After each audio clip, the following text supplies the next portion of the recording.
Platforma politike e lëvizjes Shqipëria e Re. Fuqizimi i sipërmarrjeve shqiptare. Fuqizimi i sipërmarrjeve shqiptare do të jetë real vetëm nëse ka një sistem të thjeshtë tatimesh dhe taksash, nëse eliminohet presioni korruptiv i inspektorëve tatimor, të cilët fusin hundët dhe kontrollojnë vetëm aty ku duan, dhe aty ku nuk duan, nuk kryejnë fare kontrolli tatimor. Aty ku duan e nxjerrin biznesin e një kompanie me vite humbje apo me evazion fiskal, apo dhe me gjoba qindra milionëshe. Ndërkohë, lekët nuk shkojnë në buxhetin e shtetit, por në duart e rjetit të gjobvënësve tatimor. Po cila do të ishte zgjidhja? Futja e konceptit të qeras tatimore për të gjitha llojet e bizneseve në Shqipëri, në konceptin tonë është zgjidhja e duhur.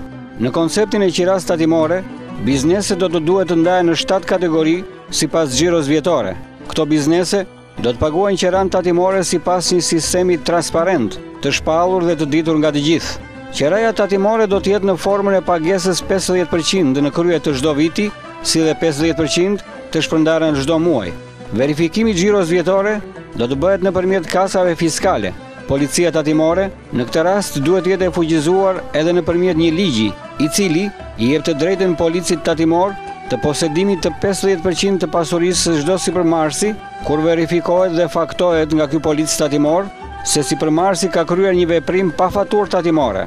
Kjo gjë garanton korrektësi në maksimum. Kalimi nga njëra kategori në tjetrën do të bëhet në çdo fillim viti pasardhës.